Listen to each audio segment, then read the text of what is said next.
Because remember, our investment philosophy is we're competing with hotels.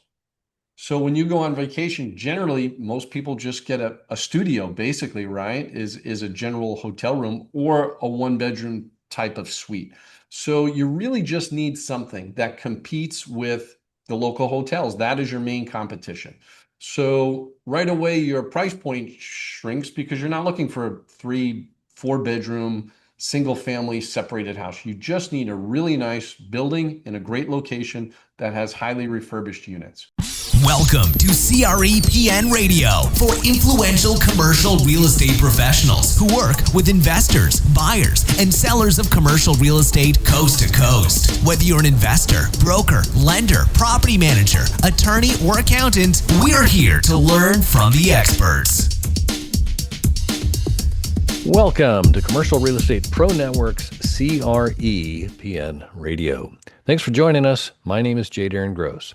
This is the podcast focused on commercial real estate investment and risk management strategies. Weekly, we have conversations with commercial real estate investors and professionals who provide their experience and insight to help you grow your real estate portfolio. Today's interview is sponsored by Building Insurance and Risk. When you invest in real estate, it pays to work with a real estate investor protection specialist to protect yourself and your investment from catastrophic loss.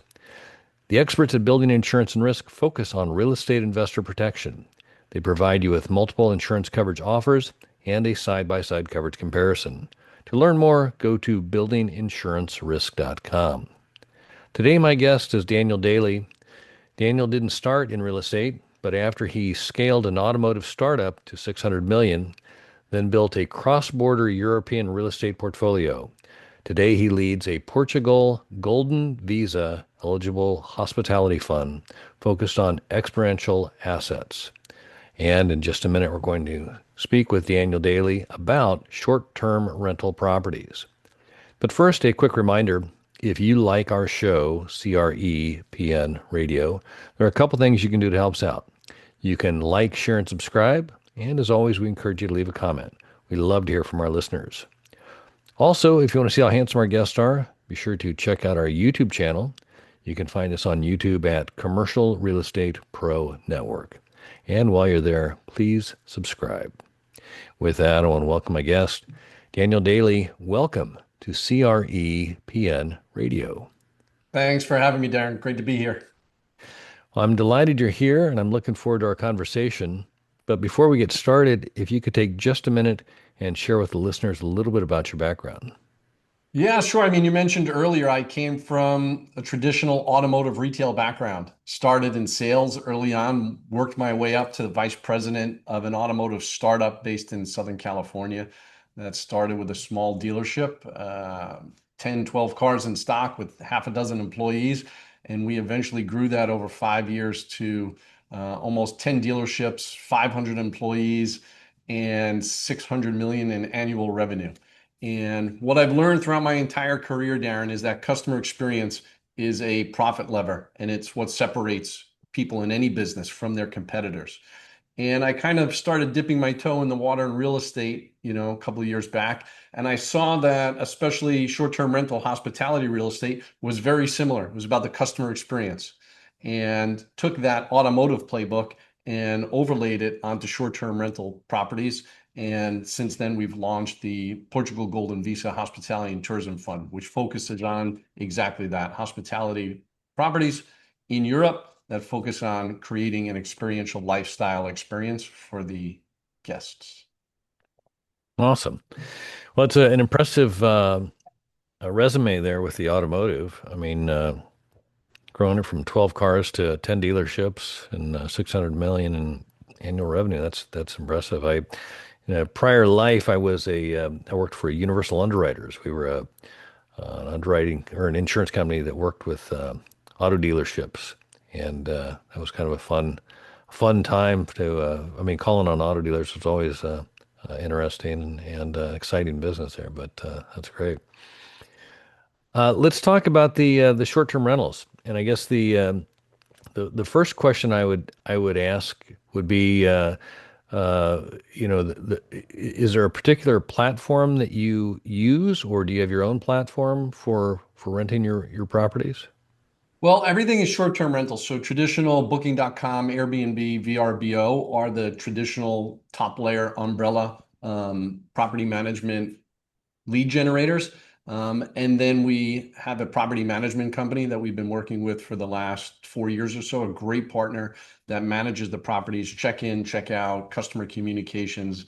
That is really the key, in my opinion, to having a successful short-term rental portfolio, is you need great partners that handle the customer interface and the communication. There's nothing more frustrating than going on vacation somewhere, you're not really sure where it is, and you're having an issue with something as simple as checking in. It could kill your entire customer experience from the get-go if you don't get it right out of the box. So very, very important. And we've had a great relationship with those guys for the last couple of years. They're doing a great job for us. Got it. And how did you arrive at short-term rentals as opposed to any other asset class of real estate? Yeah, that's a great question. It was a process. I knew over the last 5 or 6 years that I really wanted to get more heavily involved in real estate as I was transitioning away from automotive. And I wasn't really sure of where I wanted to go with it. A lot of people that you talk to in real estate, they've been in it for 25 years or more. Their dad was involved with it, their grandfather was involved with it. It's a family business. I didn't come from any of that, right? I still own the first home that I purchased back when I was 24 years old and I had like $12 in my checking account, which has turned into a long-term rental property for me and a great leverageable asset over the years. So I knew I wanted to get into it, but I wasn't sure where. So I started with podcasts like yours. What do I want to get into? Do I want to get into commercial real estate? Do I want to get into single family homes? Do I want to get into multifamily? So I kind of went down the rabbit hole, learned about what I didn't want to get into, and that ultimately fed into short-term rental properties. Whether it be a multifamily where you have multiple short-term rental properties under one rooftop or multiple rooftops. And, I took that sales funnel and really narrowed it down to a niche, which was short-term rental properties in Europe in historical city center locations that have overwhelming tourism growth with low supply and demand numbers. So Portugal, you take that as an example, it's primarily where we're invested the heaviest. Um, Tourism demand has outgrown their available supply of hotels and short-term rentals. So that's a great place to be, right? When the supply and demand law is in your favor. Um, yeah. So I love the kind of the funnel, thought process of starting and keep narrowing it down to exactly what you're looking for. I'm curious, how did you arrive? I mean, you mentioned Portugal with a lack of supply, but had you traveled there? Have you been there to experience and kind of recognize what was, or how did you land on Portugal? So here's where it really came from. I figured out that I was interested in short-term rentals, probably in a multifamily unit structure, right? One rooftop with 10 units in it that are all short-term rentals. And I knew that I didn't want to be in the primary markets here in the US, New York, Los Angeles, Dallas, Miami. It was just too expensive per square foot. So I started looking at secondary cities in the US. Take Columbus, Ohio, as an example, right? Smaller cities that are experiencing growth immediately and setting up for growth in the future. Okay, I was interested. Price per square foot, obviously a lot less. So I'd find a unit that kind of met my underwriting buy box, and I would send in a lead for a dozen of these units that came up on the radar. And I wouldn't hear back from a broker, Darren, for 2 weeks. And, then I'd finally hear back from somebody and they'd say, I got your lead. Sorry it took 2 weeks. We had 300 leads on the property and it's sold already. And that just kept happening to me over and over again in these secondary markets. There was a lot of competition. And I did that for about 90, 120 days. And I was really just pounding my head against the wall. And I took a breather for about a week. And during that week, I came across a podcast that was called something to the effect of, it was based around lifestyle investing. Invest in things that match your current lifestyle, whatever that may be. We all have a lifestyle, that we are passionate about, that we like, that keep us interested in certain things, and invest in things around that. And you'll be more interested in it long term, and you'll probably be a lot more successful at it. So, about 10 years ago, I was over in Lisbon and I spent about 3 weeks over in Lisbon and absolutely fell in love with Portugal. So I heard this lifestyle investing podcast. It kind of brought back the memories of Portugal. And it was just enough of like a fleeting idea where I said, you know what? I don't know. That sounds crazy, but maybe there's something there.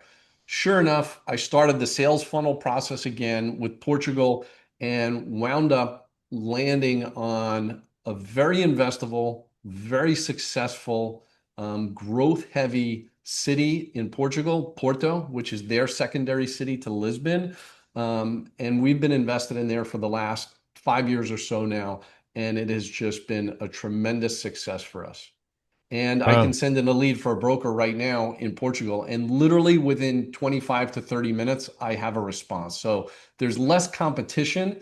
The US buyer tends to have a little bit higher sense of urgency than the European buyer. So I think that gives me an advantage from the beginning. So, that's kind of where it started is ideally, where do I see myself relocating in retirement? I'd love to be in Portugal, sitting in the vineyard, going for a walk down and having, a coffee in the historical city center.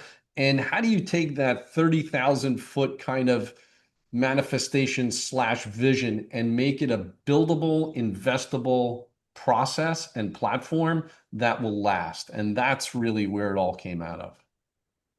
Got it. We had the experience there, and that was something again tied to the lifestyle, and that I love how you got to the point of decision there. So you've got the place figured out. You've narrowed it down. What were you looking for in a property? Was there any kind of proximity to certain, activities, or can you describe what, was it a bed bath count? Was it just in a good neighborhood? Well, give me some of the ideas on what you were looking for as far as when when you did find a property, or what's important for you when you invest in a vacation rental. Yes to all of that was the answer, Okay. right? So what Okay. is let's take a city like Porto, Portugal.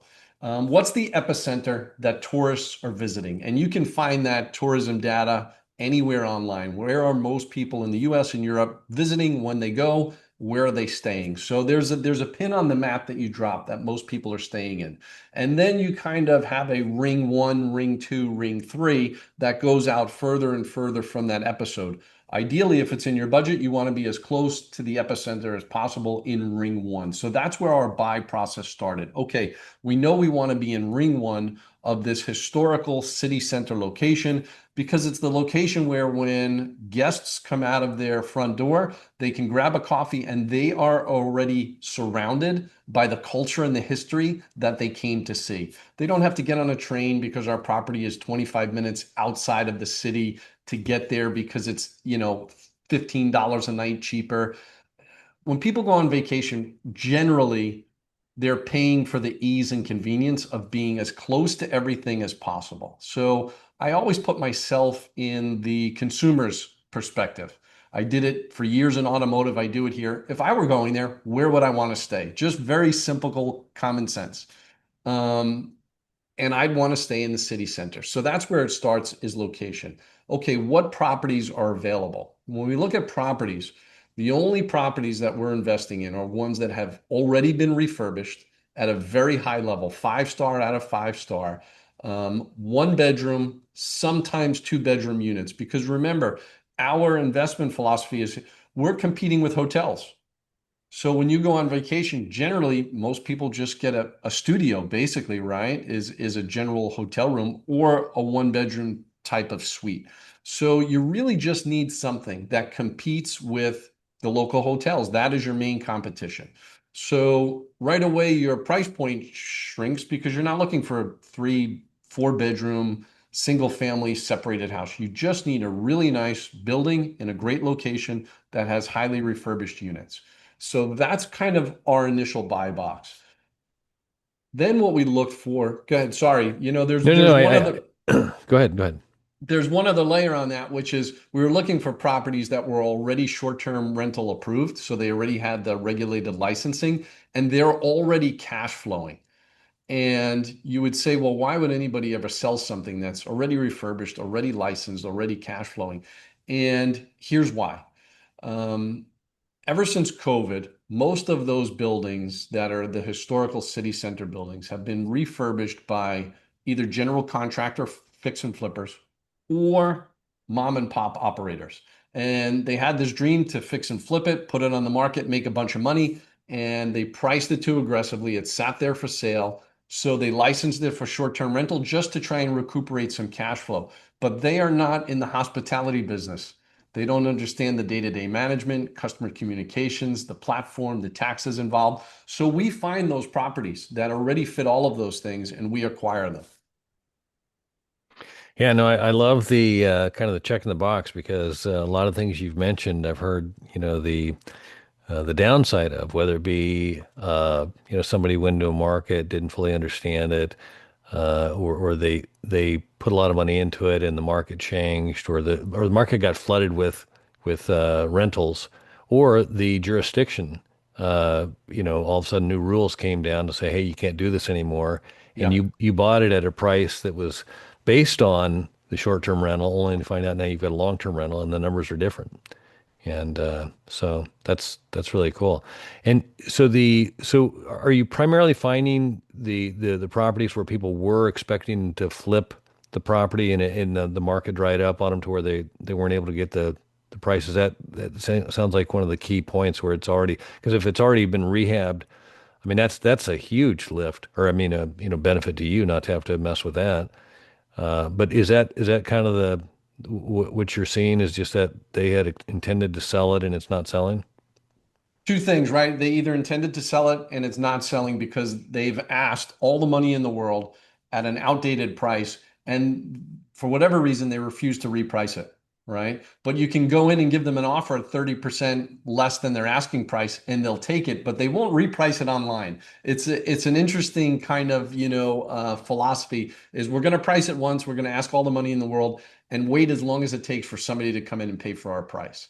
And the other side are the kind of the baby boomers, right? The previous generation that their kids don't want to get into the hospitality and rental business. They don't want to take over mom and dad's, little boutique hotel business. So they're looking to get out of the market and they're happy to take maybe a lower than ideal price than what they originally thought they were going to get, just to be done with that chapter. It's Got it. timing, right? It's Yeah. it's our job to find the timing on both of those ends. No, that's good. So in the type of properties you mentioned, kind of the studio slash one bedroom that competes against a hotel room, are these typically apartments or are they in a like a condo type building, or how are they how are they configured? If you think Portugal, it's a historic facade, right? Okay. A culturally accurate city center location building with all of the history and heritage that's been there for sometimes hundreds of years. And underneath that skin, everything inside is brand new, modernized. The flooring, the heating, the air conditioning, all appliances. I mean, stripped down to the studs and redone, which you said earlier, it's a big lift, which is why we're not interested in doing the rehab, right? There are a million Yeah. reasons why that can go sideways. I'd rather let somebody else do all the heavy lifting, do all of the grunt work, get into a business that they really didn't intend to and need to get out of it so they can go on to their next project. To me, that's an opportunity to buy something at a discounted rate. Yeah. No, it's always the opportunity is finding somebody that has a something they don't want and are willing to let go of, and especially if all the work's been done, that's awesome. So let me ask you this: so it sounds like all of um, the surfaces in the unit are all top notch.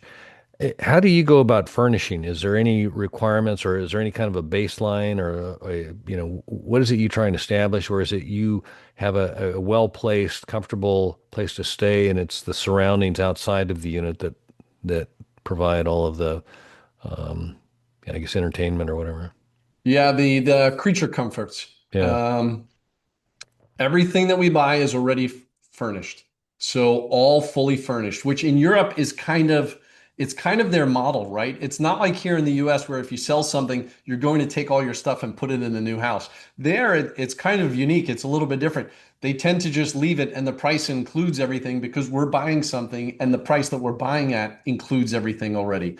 You have to remember there, a lot of these buildings are 5, 6 stories. They don't have elevators.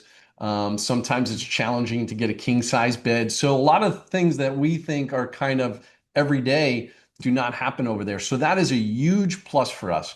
When I tell you, Darren, that these properties are turnkey, fully furnished, fully refurbished, already licensed, cash flowing. Again, it's just somebody managing a business that they never intended to get out of. And there's nothing worse for any of us, I think, than all of a sudden finding yourself in a business that you don't really know well and it's not doing anything other than creating stress in your life. So we come in and we're the partner that can help you with that. And then what that does is it creates our next deal because that general contractor now has the funds to go and do their next project where in 12 months, 18 months, we can get that as an off-market deal. So, now we're not chasing leads in Portugal, we're building relationships there for the next project. Got it. So let's back up here just one second. So you've got the contractor or the mom and pop, whoever it is that originally rehabbed the unit that you're buying. The premise was that they had listed it for sale at a price that wasn't attracting any buyers.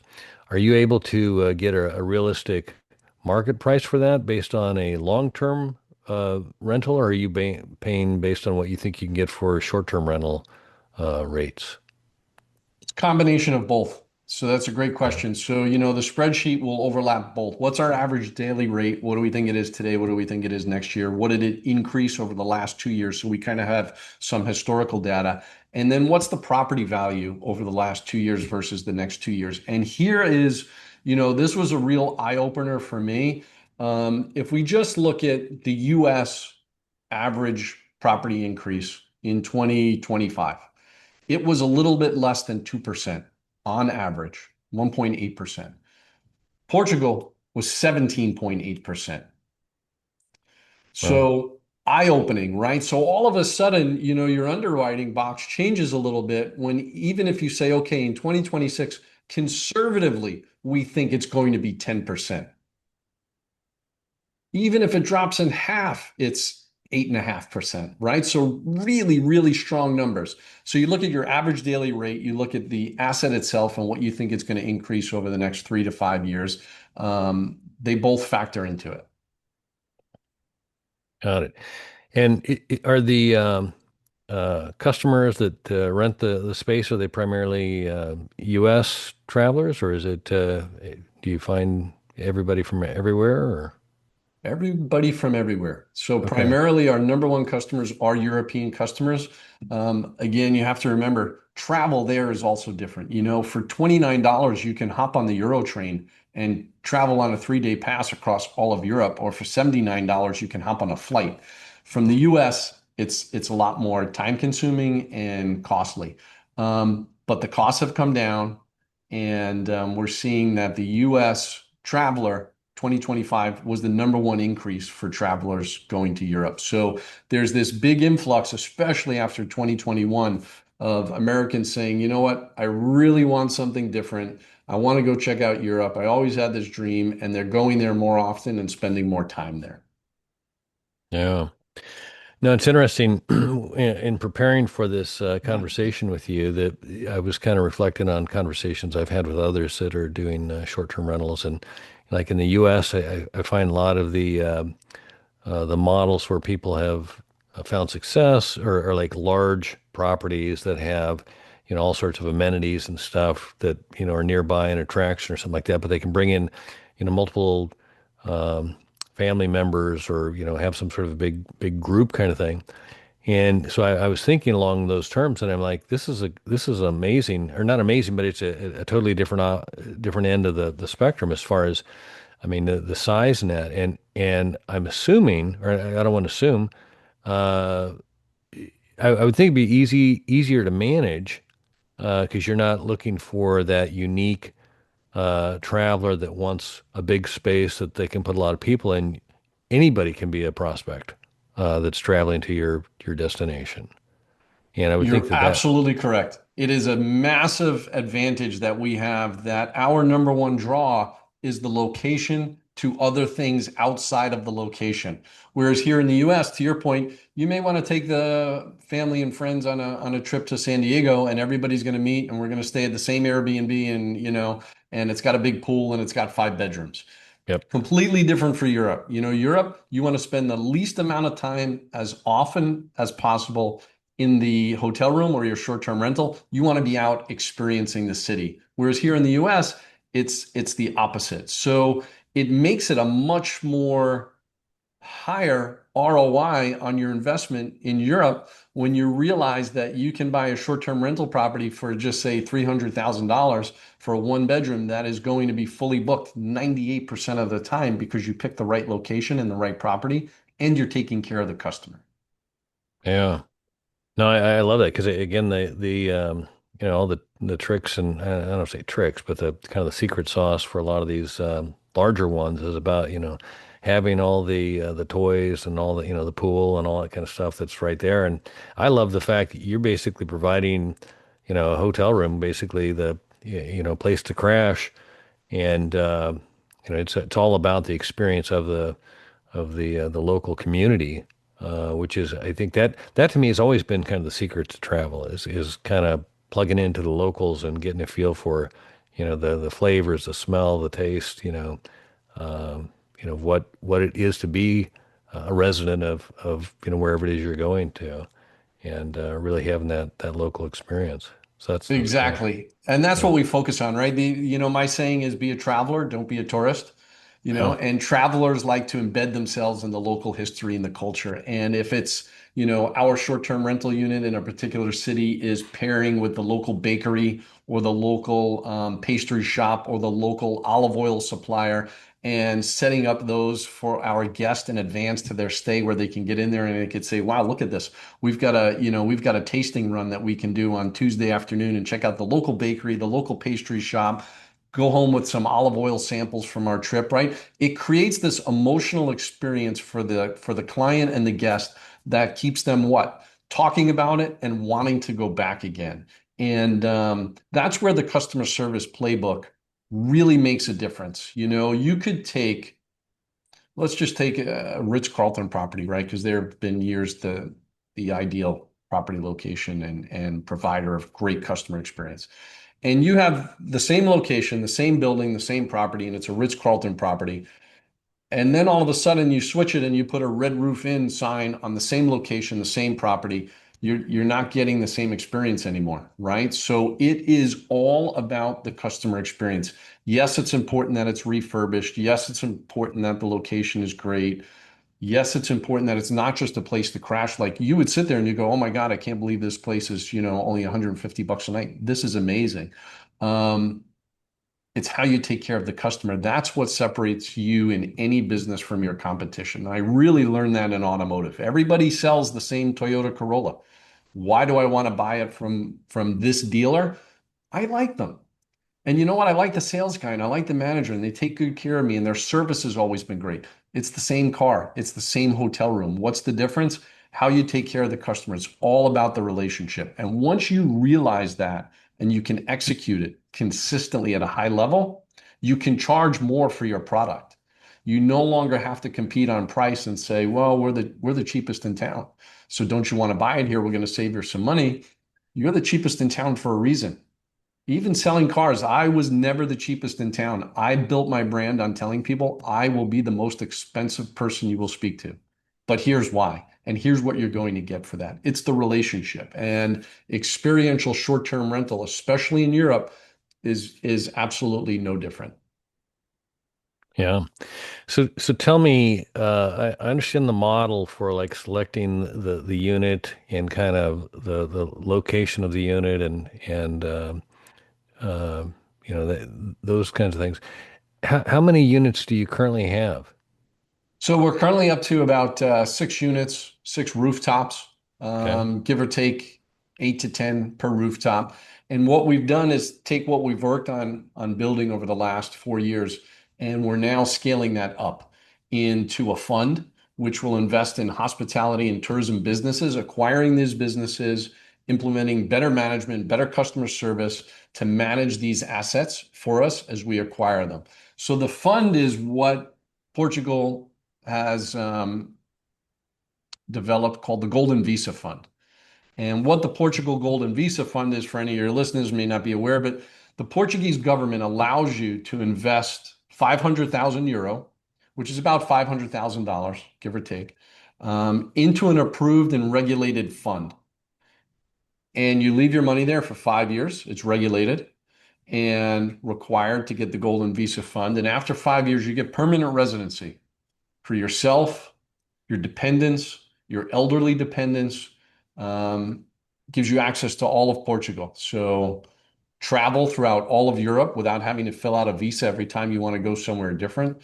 Access to education and healthcare, potential tax benefits, right? So it unlocks this opportunity to not just go and visit a place that you fell in love with, which, by the way, as part of the Golden Visa, you don't have to change your residency. You do everything from where you live here in the States or abroad. You just have to visit 7 days per year. That's their only minimum requirement. Everything else can be done remotely.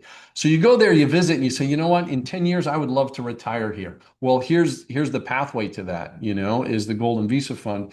You invest in this hospitality and tourism fund. After 5 years, you get permanent residency for yourself and your entire family. You get an annual yield from the fund.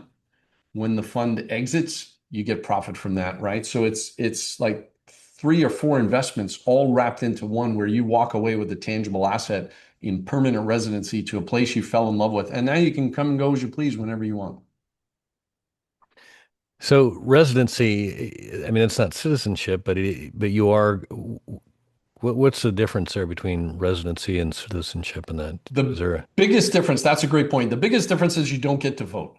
okay. You don't get a passport. You get consider it almost like a green card here in the US. You get a permanent Okay. residency card, and you're now a permanent resident of Portugal. Again, you don't have to live there for 6 months out of the year. You don't have to change your tax residency at all. You can still do everything here from the US or wherever you are, which gives Portugal a really big advantage over the other countries that are offering similar programs. They require you to live there for at least 6 months out of the year. Well, I was going to say, no bummer. You got to go visit there 7 days a year. That's I mean, Yeah, we have to yeah, twist yeah. everybody's arm to Oh, get them to come yeah. back once a week. Gosh darn it, yeah.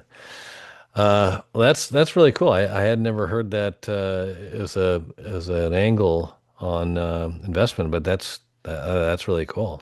It's a And strategy that's kind of been used by the family offices and the hedge funds of ultra high net worth individuals for a long time. That now it's been more and more kind of evolving over the last 4 or 5 years. And now it's a very open program in many different countries. Portugal raised, almost $40 billion alone just from outsiders investing in their country, which is then contributing to the growth of the country that you're investing in, right? So it's just a win-win. yeah, well, and I love the experience you were describing there of because a lot of times I think of in kind of what's been relayed to me is more of these again domestic American Airbnbs is the experiences. There's something big that people are an attraction that the people are looking for, like maybe it's a sporting event stadium or it's a Mhm. golf course or maybe you go to the ocean or whatever it is, but there's something significant that's big and outside of just like the neighborhood. And when you're talking about olive oil and bakeries and I was going that is embedding yourself in the community. I love that. Just more of a people aspect as opposed to a venue kind of an aspect. So Yeah, that's and I cool. mean, Portugal does kind of have that venue aspect, but you have to go down to the southern regions, which is similar to Southern California as far as Yeah. climate. So you get the beaches, right? You get nicer weather in the summer. There's golf resorts, there's the big pool resorts, but they're very seasonal.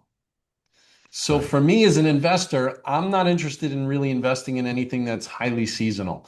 It's going to be popular for, if you're lucky, 5 months out of the year, and then it's downtime. Whereas the city center locations, if you just compare it here in the US, New York City is just as popular in January as it is in June. So when you get the city center locations, you get a different customer, you get a different expectation from the customer, and then it's your job to put them in a place where they're going to have a great experience. Oh. So tell me a little bit about just the numbers, and you don't have to get specific, but I'm just kind of curious. Like I think in a lot in multifamily, you talk about your revenue, your rent, less all your operating expenses. You get your net operating income, and usually somewhere 50% of revenue is the income before you do any kind of financing. I mean that's kind of the just the back of the napkin kind of thing. Do you have any, is there, because I'm not really up to speed on, I mean, operating is more like a hotel or a motel kind of thing where you have, nightly rentals and then your expenses track, are they similar, like in a percentage of revenue for your operating expenses, or are they less, or can you speak to that? Yeah, I mean, you're spot on. So to answer the first part of your question, we operate at about 50% of EBITDA, Okay. which is first class for hospitality and tourism. Most of them are in the 40% range, high 30%. We're operating at 50% EBITDA, which when you're running a fund and all of a sudden after 5 years of building this fund, you have a portfolio of 20 or 30 properties and you have a bigger player coming in that wants to acquire it. 50% of EBITDA is a really good number when you're looking at a multiple of 10 to 14% for hospitality that operates at that high level. So the returns on the investment are just really, really strong. Your expenses, for the most part, are fixed. Keep in mind, most of your expenses, where do they come? They come at that initial stage when you're refurbing a property, right? And you're stripping something down to the studs, and all of a sudden, well, we didn't take into account these three major items that now we have to figure out. Not only are we going to have to pay for today, but it's going to eat into our profit for the next 12 months because it's a big number that we didn't account for. And maybe nobody knew about it until you got to a certain part of the rehab, which happens all the time. I stay as far away from rehab for that primary reason, is the unknown costs of the future. I'm not interested. So now all of a sudden, what's our operating expense? Well, property management, um, insurance costs, utilities. That's it. Everything else is fixed, right? I mean, we usually will set aside 1% for, any type of internal expenses that go above and beyond those because again, everything's been refurbished already. So every once in a while you have, an appliance that fritzed out after 7 or 8 months. It's covered under warranty. Your local partner handles it, no different than here, but it's not eating into your cost because we left that to the previous partner. Yeah. No, and the other thing, what I'm trying to say, I've more experience in long-term rentals, and it's always nice to have a place rented. But if somebody stays for a long time, when they leave, there's a lot of rehab, just based on the wear and tear kind of thing. And the more I'm understanding the short-term rental game, and the more I recognize when I go stay somewhere, it's basically, there's some bathroom use and a bed, sleep in the bed and you get up and you head out the next day. The wear and tear is pretty low. Do you find that to be the case on your units? Yes. So two things, right? I have some long-term units here in the US, which I've been fortunate for the last X amount of years to have really, really great tenants. Because it's one of those things, if you don't have a great tenant, you're kind of up at night worrying about what's happening to your place. So I've had great tenants because I've really done a good job vetting them before they go in, best I can. Um, Whereas over there with short-term rentals, 2, 3 day stay, maybe 5 day stay is the maximum. So every 3 days on average, you're getting immediate feedback from your property manager of the condition of your investment, right? So just think as if you had a long-term rental and every 3 days, somebody would go in and check on everything and make sure it's okay. You would feel a lot better, right? You've got a great consistent metric. Somebody's checking on the place. The cleaning company's going in there, property management company's going in there. I feel really good about it. I would tell you that over the past 4 years, we have repainted each unit twice in 4 years. And that's it. That's been really the extent of any refurb that needed to be done. Again, every once in a while you have an appliance that goes out, but that's just kind of built into it. But as far as wear and tear stuff that needs to be replaced or upgraded, just paint. Yeah. No, that's pretty manageable too. I mean, a paint can be done in a matter of day or two. You're not talking about a long downtime kind of thing like you would if you had to, remodel a bathroom or a kitchen or whatever kind of thing. So that's good. Well, hey, Daniel, if we could, I'd like to shift gears here for a second. As I indicated to you before we started, by day I'm an insurance broker, and as such, I work with my clients to assess risk and determine what to do with the risk. And there's three strategies we typically consider. We first look to see if there's a way we can avoid the risk. When that's not an option, we look to see if there's a way we can minimize the risk. And if we cannot avoid nor minimize the risk, we look to see if there's a way we can transfer the risk. And that's what an insurance policy is. It's a risk transfer vehicle. And as such, I like to ask my guests if they can look at their own situation. It could be your clients, investors, tenants, the market, lenders, whatever it is that you identify and consider to be the biggest risk. And again, for clarification, while I am an insurance broker, I'm not necessarily looking for an insurance-related answer. And so I'd like to ask you, Daniel Daly, what is the biggest risk? The biggest risk for investing in short-term rentals in Europe, from my perspective, it's the same as any other investment in real estate, maybe. Location, location, location. So, the biggest risk is, did I pick the right place to invest in that is the location where everybody wants to go? Am I in ring one? That avoids the risk. Ring two minimizes the risk. Ring three, it's risky, right? You're further away. It's cheaper, yes, but generally, ring one avoids most of the risk. Is I want to be in a location where people want to go to, where people are visiting, where are things that they want to make their trip easily accessible, whether it's train, bicycle, walking. So that was the biggest risk, is what's the location? Do we feel confident in it? And minimizing the risk would then just be if for some reason we couldn't afford that ring one, to go to ring two. But I do everything that I can to avoid ring two. I don't want to minimize the risk. I want to avoid it by being as close as possible to having the perfect location that people want to come and stay at. Awesome. Well, Daniel Daly, I can't say thanks enough for taking the time to talk today. Before we wrap up, where can listeners go to learn more or connect? The best way to learn about our Portugal Golden Visa Hospitality and Tourism Fund is on the website. So it's globalipllc.com, the company's global investment partnership. So it's globalipllc.com, or you can search for Daniel Daly Global Investment Partnership on LinkedIn, and you'll find me. Send me an email, send us a message, and we'll get back to you within 15 minutes. Awesome. Well, Daniel Daly, again, thanks for taking the time to talk.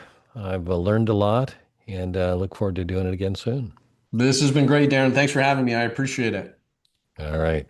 For our listeners, if you like this episode, don't forget to like, share, and subscribe. Remember, the more you know, the more you grow. That's all we've got this week. Until next time, thanks for listening to Commercial Real Estate Pro Network's CREPN Radio. You're listening to CREPN Radio for influential commercial real estate professionals. For more information on this or any of our guests, like us on Facebook, CREPN Radio.